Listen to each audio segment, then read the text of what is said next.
नमस्कार मित्रांनो. आई पप्पा सध्या इकडंच आले आहेत. त्यांचे आपले दिवस रात्र लाडक्या जावयाचं कौतुक तर सुरू असतेच, पण तिघंही सारखे मला खाऊ घालत असतात आणि माझे डोहाळे पुरवण्यामागे लागले आहेत. आता पुढे बघू. अनुष्काच्या लेखणीतून मुलगा होणार की मुलगी? राघव म्हणतात मुलगीच होणार आणि मी म्हणते मुलगा. मी तर राघवचा मोठा फोटो समोरच लावून घेतला आहे. आई पप्पा सध्या इकडेच आले आहेत. त्यांचे आपले दिवस रात्र लाडक्या जावयाचे कौतुक तर सुरू असतेच, पण तिघंही सारखे मला खाऊ घालत असतात आणि माझे डोहाळे पुरवण्यामागे लागले आहेत. कॉलेजमधून आता सुट्टीच घेतली आहे. घरात बसून आयते खाऊन मी जास्त जाड झाले आहे. आणि आई म्हणते असे म्हणायचे नाही, हे तर गरोदरपणात आलेले तेज आहे. राघवने एका रूममध्ये थाटलेलं जिमचे न लागणारे साहित्य विकून टाकले आणि त्यांना रोज लागणारे साहित्य गॅलरीत आणून टाकले होते. तो स्वच्छ करून घेतला. भिंतींना रंग आमच्या लग्नाच्या वेळेस दिला होता. तोच रूम आई पप्पांना दिला होता. माझी वामुक्षी घेऊन झाली होती. उठून मी आरशासमोर येऊन उभी राहिले. आई पप्पा रूममध्ये आराम करत होते. मी आरशात बघत पोटावरून हात फिरवला, मग मागे वळून बघू लागले. तेवढ्यात राघव आत आले. तुम्ही केव्हा आलात? मी विचारले. आत्ताच. तू झोपली नाही? तू झोपली होतीस म्हणून कॉमन बाथरूममध्ये कपडे बदलून फ्रेश झालो. राघव म्हणाले. अच्छा. मी केस विचारू लागले. आरशात बघून काय विचार चालला होता? राघवने मला मागून मिठीत घेतले. कुठे काय? मी बोलले. जाड झालीस असंच ना? राघव बोलले. हो, पण तुम्हाला कसं कळालं? मी विचारले. राघवची लेखणी. दिवसातून 4 वेळा तेच तर म्हणत असतेस, पण आता असं अजिबात म्हणायचं नाही. तुझे आरोग्य चांगले असेल तरच बाळ सदृढ राहील ना? मी तिच्या मानेवर ओठ ठेवले. हो, मला पण ते कळतंय. तरी कधी कधी वाटतं की नंतर परत आधीसारखीच बारीक नाही झाले तर. अनुष्का बोलत होती. बस, पुढे एक शब्दही बोलू नकोस. तूच म्हणतेस ना, जीवनात आलेला प्रत्येक क्षण साजरा करायला हवा. मग कसलेही टेन्शन न घेता या दिवसांचा मनसोक्त आनंद घे. हे सुख उपभोगून घे. मग डिलिव्हरीनंतर मी आहेच ना. बोलून मी तिच्या गालावर किस करू लागलो. तिचे गाल गुलाबी झाले. तिने मला बाजूला केले आणि नेहमीप्रमाणे डोळे मोठे करून म्हणाली, तुम्ही आहातच म्हणजे? अगं वेडाबाई, मी आहेच ना मग. तुला त्रास द्यायला? मी हसत म्हणालो. ती कपाळावर आठवण भोवया जुळवून माझ्याकडे बघू लागली. यू क्युटी पाई, डिलिव्हरीनंतर तुझ्याकडून व्यायाम करून घेण्यासाठी मी आहेच ना. मी तिचे गोबरे गाल धरत म्हणालो. असं होय. ती खाली बघत हसू लागली. तुला काय वाटलं मी तुला कसला त्रास देईन? मी पुढे झुकून तिच्या ओठांजवळ अंगठा फिरवत बोललो. ती नजर मिळवत नव्हती. चेहरा लाजून टोमॅटो झाला होता. माझ्या पोटाच्या स्पर्शाने ओठ थरथरू लागले होते. जा, तुम्ही नुसते मला चिडवता. तिने माझा गालावर फिरवणारा हात हातात घेतला. अरे मी काय चिडवलो? मी तर साधं सरळ वाक्य बोलो. तूच त्याचा वेगळा अर्थ काढलास. मी हसत म्हणालो. माहीत आहे, साधं सरळ बोलणारा माझा गुणी नवरा तो. ती पण हसत बोलली. आहेच मुळे. बोलत मी तिच्या समोर गुडघ्यांवर बसलो आणि तिच्या पोटावर हात ठेवला. बघ पिल्लू, मम्मा मला कशी बोलते, ऐकलंस ना? मी म्हणालो. माझ्या हाताला बाळाची हालचाल जाणवली. बघ, बाळाला माझं म्हणणं पटतंय. मी अनुष्काकडे बघून बोललो. हो, मग पटणारच ना. त्याचे पप्पा आहेतच असे स्वीट, साधे भोळे. बोलत अनुष्काने माझा गाल ओढला. मी उठून उभा राहिलो. I love you so much. मी तिचा चेहरा ओंजळीत धरून बोललो. Love you too. ती गोड हसली. अनुष्काची लेखणी. मला 9वा महिना लागला होता. डोहाळे जेवण होऊन 4 दिवस झाले होते. राघव आणि आई पप्पांनी अगदी धूमधडाक्यात कार्यक्रम केला. इतके कौतुक झाले की मी अजूनपर्यंत हवेतच होते. जवळच्याच हॉलमध्ये कार्यक्रम ठेवला होता. आईने त्यांच्या इमारतीतील सगळ्या महिलांना फोन करून आमंत्रण दिले होते. भास्करच्या आई पण आल्या. मला डोळे भरून बघत कौतुक करत होत्या. त्यांना भास्करची आठवण आली असावी. पण माझ्यासमोर त्याचा विषय त्यांनी काढणे टाळलेच. तशा त्या आधीपासूनच समजदार आणि माझ्यावर त्यांची खूप माया पण होतीच. प्रत्येक महिन्याला आम्ही दवाखान्यात जाऊन येत होतो. माझी व बाळाची तब्येत व्यवस्थित होती. राघव तर मला खूपच जपत होते. 8 दिवसांनी राघवची लेखणी. मी आज कॉलेजमध्ये असतानाच मला रियाचा फोन आला. रिया आणि आई पप्पा अनुष्काला दवाखान्यात घेऊन निघाले आहेत. तिला थोडा त्रास होऊ लागला होता. मी ताबडतोब प्राचार्यांना भेटलो आणि दवाखान्याच्या दिशेने निघालो. एक एक क्षण मला युगासारखा भासत होता. कधी एकदा अनुष्काजवळ पोचतो असे मला झाले होते. डॉक्टरांनी आधीच सांगितले होते की डिलेव्हरीच्या वेळी इच्छा असेल तर मी अनुष्काजवळ थांबू शकतो, पण माझ्या आधी अनुष्कानेच नकार दिला. मी तिला त्या परिस्थितीत बघू शकणार नाही असे तिने डॉक्टरांना सांगितले. तिचे म्हणणेही बरोबरच होते. माझी नाजुका या काळात सहन करू शकेल काय? करू शकतो मी तिच्यासाठी. परमेश्वरा तिला शक्ती दे. मी विचार करतच दवाखान्यात येऊन पोचलो. धावतच आत जाऊन चौकशी केली व सांगितलेल्या विभागाकडे धावलो. आई आणि रिया बेंचवर बसलेल्या होत्या. पप्पा बाजूलाच असलेल्या खिडकीपाशी उभी होते. त्यांची नजर ऑपरेशन थिएटरवर होती. पप्पा, मी म्हणालो, आलात तुम्ही? काळजीचे काही कारण नाही. तिला कळा सुरू झाल्या आहेत म्हणून आलो. डॉक्टर म्हणालेत नॉर्मलच होईल शक्यतो. पप्पांनी माझ्या खांद्यावर हात ठेवत सांगितले. मी घामाघूम झालो होतो. तुम्ही बसा आधी. इतकी धावपळ करत यायची काही गरज नव्हती. आम्ही होतो ना, पप्पा म्हणाले. रिया पाण्याची बाटली घेऊन माझ्याकडे आली. मी 2 घोट पाणी कसे तरी गिळले. मनाची नुसती घालमेल सुरू होती. मी एरिया झरा घालू लागलो. रिया मला म्हणाली, दादा बसून घे. नको, मी म्हणालो. तेवढ्यात एक परिचारिका दरवाजा उघडून बाहेर आली आणि आम्ही सगळे तिच्याकडे बघू लागलो. थोडा वेळ लागेल, नर्स म्हणाली आणि घाईतच निघून गेली. मी येताना जिन्याच्या जवळ गणपती बाप्पांची मूर्ती बघितली होती. तिकडे जाऊन बाप्पासमोर मनोभावे हात जोडून उभा राहिलो. मी डोळे उघडले तेव्हा पप्पा पण माझ्या बाजूला उभे होते. डोळे मिटून प्रार्थना करत होते. आम्ही परत ऑपरेशन थिएटरकडे आलो. इतकी बेचैनी मी आज प्रथमच अनुभवत होतो. थोड्याच वेळात बाळाच्या रडण्याचा आवाज आमच्या कानांना सुखावून गेला. आम्ही सगळ्यांनी प्रफुल्लित चेहऱ्याने एकमेकांकडे बघितले आणि पुढे येऊन उभे राहिलो. काही मिनिटात परिचारिका मुलायम कपड्यात गुंडाळून माझ्या गोंडस बाळाला घेऊन बाहेर आली.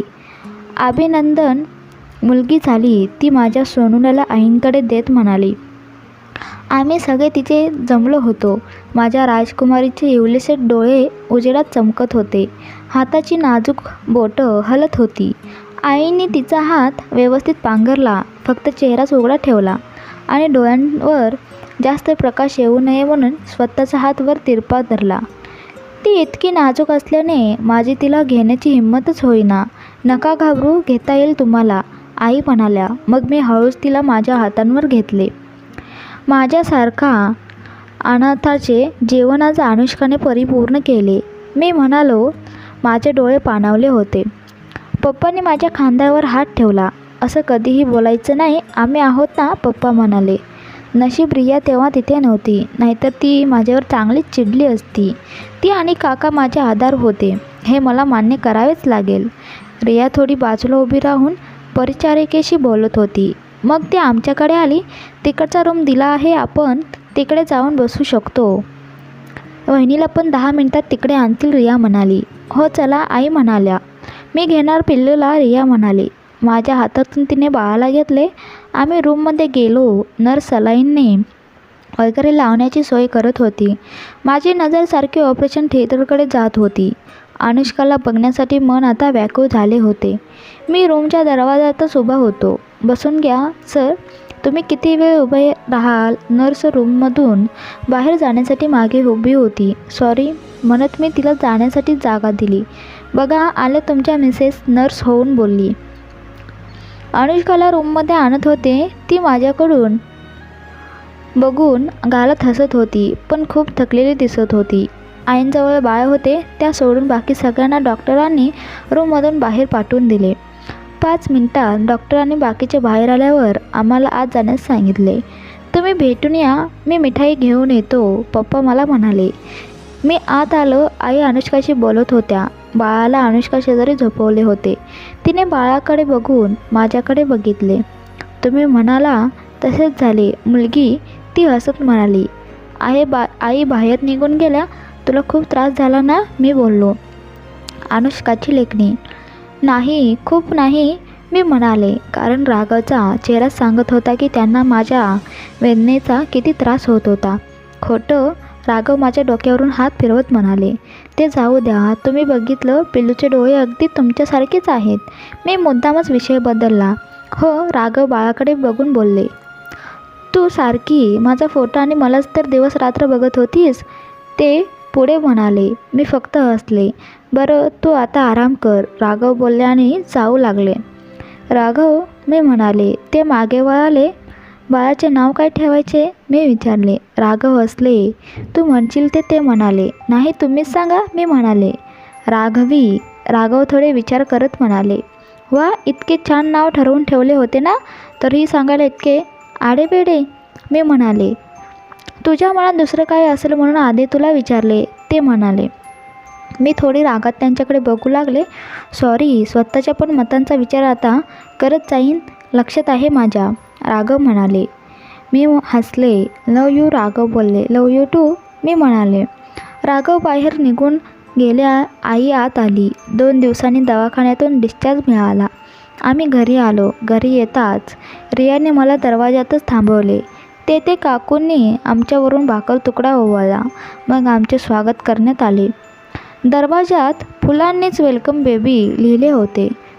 घरात आपल्या रूपर्यंत सुंदर फुलांची आरास करण्यात आली होती. त्यावरून चालत मी आत आले. घरी आलेल्या लक्ष्मीचे स्वागत अगदी जय्यत करण्याची तयारी रिया आणि राघवने करून ठेवली होती. रूममध्ये देखील विविध प्रकारचे फुगे आणि फुलांची आरास केली होती. आता आईचा सगळा दिवस आमच्या दोघींच्या मागे जात होता. आई सारखी कधी बाळाला सांभाळत होती, तर कधी मला खाण्यासाठी बनवत होती. दुसरे काही कामच नव्हते. धुण्या भांड्याला बाई लावली होती. आधी शांत असलेलं घर आता कसे भरून गेले होते. राघवची लेखणी. आज राघवी 2 महिन्यांची झाली. तिचं छानपैकी फोटो सेशनही झालं. कौतुक तर सगळ्यांनाच होते. आजी आजोबांचे लाडही सुरू होतेच. अनुष्काची तब्येतही छान होती. त्याचप्रमाणे राघवीने देखील छान बाळसं धरलं होतं. दोघींनी त्याच्या मला प्रेमात नाव घातले होते. मी स्वतःला जगातील सगळ्यात सुखी मनुष्य समजू लागलो आहे. रात्री मी गॅलरीत असताना अभिच्या दादाचा फोन आला. तसं मी त्यांना मधून फोन करत होतो, पण आता दररोज फोन होत नव्हता. त्याने मला आवीला भेटण्यासाठी पुण्याला बोलवले होते, पण मी त्याला काळजीने त्याच्या तब्येतीबद्दल विचारत होतो. तर तो म्हणाला की तब्येत तर बरी आहे, पण तरीही तू लगेच ये.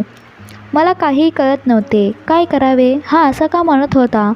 पण मग मी अनुष्काला सांगितल्यावर तिने मला धीर दिला आणि लगेच पुण्याला निघायला सांगितले. तसाही आज शनिवार होता. उद्या सुट्टी होती म्हणून मी तयार होऊन लगेच रात्रीच्या बसने निघालो. अनुष्काने मला स्वतःच्या गाडीने जाण्यास नकार दिला. माझी मनस्थिती ठीक नसताना मी लांबचा प्रवास करू नये असे तिला वाटणे स्वाभाविक होते. सकाळी मी पोचलो तेव्हा आवीचा दादा मला घ्यायला आलेला होता. आम्ही दोघेही सरळ हॉस्पिटललाच पोचलो. दादा मला काही सांगतही नव्हता. मला आता खूप काळजी वाटत होती. मी घाईघाईतच आतमध्ये गेलो. रूममध्ये जाऊन बघतो तर काय, आवी चक्क डोळे उघडून माझ्याकडे बघू लागला. त्याची नजर आता तेव्हासारखी शून्यात हरवलेली नव्हती. त्यात भावना होत्या. आनंद अश्रू दाटून आले होते. त्याच्याकडे बघून माझ्या डोळ्यातून अश्रू वाहू लागले. त्याने हसत मला नजरेनेच त्याच्याजवळ बोलवले. मी त्याच्याजवळ गेलो. त्याचा हात हातात घेतला. तो आता थोडे बोलूही शकत होता. जिंकलास मित्रा, मी म्हणालो. तू बाप झालास, तो अडखळत बोलला. चेहऱ्यावर निखळ आनंद दिसत होता. हो, आणि तुला यायचं आहे माझ्या बाळाला बघायला, मी म्हणालो. तो माझा हात घट्ट धरत म्हणाला. मी त्याच्या डोक्यावरून हात फिरवला. त्याचे डोळे पुसले. मग त्याचा दादा पुढे आला आणि म्हणाला, अरे त्यानेच मला तुला सांगायचे नाही असे बजावले होते. तुला सरप्राईज द्यायचे होते ना. तू सुधारणारच नाहीस, मी असं आवीला म्हणालो. तो पण हसला. तो कोमातून बाहेर आला यातच खूप मोठे समाधान होते. आता त्यातच त्याच्या सुधारणा खूप मोठ्या प्रमाणात होत होती असे डॉक्टरांनी सांगितले होते. लवकरच डिस्चार्ज मिळणार होता. मला तर खूप आनंद झाला होता. मी बाहेर जाऊन आधी अनुष्काला फोन केला. तिला देखील खूप आनंद झाला. आवीशी भरपूर गप्पा मारून झाल्यावर आम्ही घरी गेलो. आवीच्या आई पण आनंदात होत्या. त्यांचा सासू सुनांबद्दल वाद अनुष्का भेटून गेल्यावर कमी झाला असल्याचे त्यांनी मला सांगितले. ते दोघी आज माझ्याशी भरभरून बोलत होत्या. घरी जेवण केल्यानंतर मी पुन्हा आवीला भेटायला आलो. थोडा वेळ बोलून आवीचा निरोप घेतला. त्याने लवकरच मला भेटायला येण्याचे वचन दिले. संध्याकाळी मी घरी यायला निघालो. घरी आल्यावर मी आई पप्पांना आणि अनुष्काला सगळं सांगितलं. त्याने अनुष्काची केलेले कौतुक पण आठवणीने सांगितले. माझे कॉलेज व्यवस्थित सुरू होते. अनुष्का रजेवर होती. तिचा दिवस राघवी भोवतीच फिरत असे. मी एके दिवशी संध्याकाळी राघवीला खेळवत बसलं होतं. पप्पा पण तिथेच बसून TV बघत होते. तेवढ्यात दरवाजावरची बेल वाजली. राघवी माझ्याकडे असल्यामुळे पप्पांनीच दरवाजा उघडला. ते दरवाजातून आत आले नाही किंवा काही बोलायचाही आवाज आला नाही म्हणून मीच राघवीला घेऊन उठलो आणि दरवाजाकडे बघितले. नमस्कार, मी भास्कर, आत येऊ शकतो? समोर उभा असलेला तरुण म्हणाला. हो या ना, मी म्हणालो. पप्पा तर काही बोलतच नव्हते. तो आत आला. मी त्याला बसण्यास सांगितले. तेवढ्यात आई आणि अनुष्का पण बाहेर आल्या. मी ते लग्नाची पत्रिका द्यायला आलो होतो. तू जरा कावराबावरा होऊन पप्पांकडे आणि माझ्याकडे बघत म्हणाला. आई त्याच्याकडे जरा नाराजीनेच बघत होत्या. मग मीच बोलू लागलो. अरे वा, अभिनंदन. त्याने माझ्या हातात पत्रिका दिली. मी राघवीला आईंकडे दिलेले होते. काका काकू आणि तुम्ही सगळ्यांनी लग्नाला यायचं आहे. आईने पण आग्रहाचे निमंत्रण सांगितले आहे. तो अनुष्का आणि आईंकडे नजर टाकत म्हणाला. बघू, जमलं तर. पप्पा म्हणाले. कुठे आहे लग्न? मी विचारले. येत्या 28 तारखेला आहे. मुलगी पुण्यातली आहे. माझ्याच कंपनीत आहे नोकरीला. तिकडेच लग्न ठेवलं आहे. तो म्हणाला. अरे वा, छानच. अनुष्का म्हणाली. अनुष्काची लेखणी. खरे तर मला भास्करशी बोलायची अजिबात इच्छा नव्हती, पण राघवने मला खुणावले त्यामुळे मी थोडंसं बोलू लागले. अरे वा, छानच, मी म्हणाले. भास्करने हसत मान डोलवून फक्त अनुष्काची लेखणी. खरे तर मला भास्करशी बोलायची अजिबात इच्छाच नव्हती, पण राघवनेच मला खुणावले त्यामुळे मी थोडंसं बोलू लागले. अरे वा, छानच, मी म्हणाले. भास्करने हातात हसत मान डोलवून फक्त कौतुक स्वीकारले. राघवने त्याला चहा किंवा कॉफी घेण्याचा आग्रह पण केला, परंतु त्याने नम्रपणे नकार दिला. पुन्हा एकदा सगळ्यांना आग्रहाचे आमंत्रण देऊन त्याने निरोप घेतला. रात्री मी राघवना विचारलेच, काय गरज होती मला बोलायला सांगायची? मला नव्हते बोलायचे त्याच्याशी. अनुष्का, हे बघ, एकदा झालं ते झालं. जुन्या गोष्टी आता विसरायला हव्या ना. आता तो लग्न करतोय पत्रिका देण्यासाठी आपल्या घरी आला आणि तुम्ही कोणीच त्याच्याशी बोलत नव्हता. हे योग्य वाटतं का? राघव म्हणाले. हो, मला वाटतं, मी म्हणाले. त्याने फक्त माझ्याकडे रोखून बघितले. बरं, जाऊ द्या, तुम्ही जाऊन या मग लग्नाला, मी बोलले. म्हणजे तुम्ही कोणीही येणार नाही? राघवने विचारले. नाही, मी म्हणाले. का नाही येणार तुम्ही? जर कोणीच गेले नाही तर त्याला असंच वाटेल ना की तुम्ही अजूनही नाराज आहात. राघव म्हणाले. अहो, पण आता राघवी पण लहान आहे. तिला घेऊन काय मी लग्नाला येत बसू का? मी म्हणाले. बरं ठीक आहे, पण आई पप्पांना मी सांगतो जातील ते लग्नाला. ते म्हणाले. हो, सांगून बघा. ऐकलं तर ठीक आहे, मी म्हणाले. मी त्यांना समजवायचे काम करेन. आधीच त्याच्या आईपलीकडे आई आपल्याकडे प्रत्येक कार्यक्रमाला येतात. राघवीला बघायला सुद्धा आल्या होत्या ना. मग आई पप्पांनी पण भास्करच्या लग्नाला जायलाच हवे, राघव म्हणाले. त्यांनी बरोबर त्यांच्या पद्धतीने आई पप्पांना कन्व्हिन्स केलेच. 27 तारखेला आई पप्पा लग्नाला जायला निघाले. राघवीला आम्ही दोघं आता सांभाळू शकतो असा विश्वास आई पप्पांना दिला. मग त्यांचे पाऊल निघाले. ते 2 दिवसात परत येणार होते. राघव आई पप्पांना स्टँडवर बसमध्ये बसवून आले. राघवी झोपली होती ते बघून राघव लगेचच माझ्याजवळ आले. मी स्वयंपाक करत होते. त्याने मला मागून मिठी मारली. राघव, ती उठण्याच्या आधी मला काम करून घेऊ द्या, मी म्हणाले. तेच तर म्हणतोय मी, ती उठण्याच्या आतच काम करून घेऊया, राघव माझ्या कानात म्हणाले. चावटपणा नको हं, मी म्हणले. चावटपणा नको, मग काय करू, बोलून राघव माझ्या मानेवर ओठ फिरवू लागले. राघव नको ना, मी म्हणाले, पण खरं तर त्यांचा स्पर्श मला हवासा वाटत होता. राघवने मला त्यांच्याकडे वळवले आणि आम्ही एकमेकांच्या डोळ्यात हरवलो. आय लव्ह यू अनुष्का म्हणत त्याने मला मिठीत घेतले. आय लव्ह यू टू, मी त्यांच्या छातीवर चेहरा घुसत म्हणाले. राघवने माझा चेहरावर केला आणि ओठांवर ओठ ठेवण्यासाठी झुकले. तोच राघवीचा रडायचा आवाज आला. आम्ही दोघंही दचकलो. जात सांभाळा कन्येला, मला स्वयंपाक करायचा आहे, मी हसत म्हणाले. राघव पळतच राघवीला घ्यायला गेले. मी मागून त्यांना बघून हसत मान डोलावली. आमच्या या संसाराची धावपळ आता अशीच सुरू राहणार. आई पप्पांना पण जावयाच्या घरी इतके दिवस राहणे योग्य वाटत नव्हते, म्हणून ते एखाद्या महिन्यात जायचं म्हणत होते. राघवने त्यांना कायमच इकडेच थांबायचा आग्रह केला, पण हातपाय चालतात तोपर्यंत असे पप्पांचे मत. राघवना त्यांचे ऐकावेच लागेल. पण तुम्ही कुणाला सांगू नका हं. आमचा पण प्लॅन तयार आहे. मी काही महिन्यात कॉलेजला जायला लागेन, तेव्हा राघवीला रोज आईकडे सोडायला आणि आणायला जात बसणे खूप त्रासदायक असल्याचे सांगून आई पप्पांनाच परत इकडे बोलवून घ्यायचे, असे आम्ही आत्ताच ठरवले आहे. चला मग, पिल्लू पप्पांसोबत खेळते तोपर्यंत मी स्वयंपाक आटपवते. Bye bye. अनुष्काने राघवला अचानक भेटून कसे वाटले मग कळवा मला. आणि हो, राघवीला पण तुमचे शुभाशीर्वाद हवेत की लगेचच कमेंट करा, मी वाट बघते. Bye, take care. आणि तुम्हाला ही स्टोरी आवडली असेल तर नक्की लाईक करा, शेअर करा आणि या चॅनलला सबस्क्राईब करा. धन्यवाद.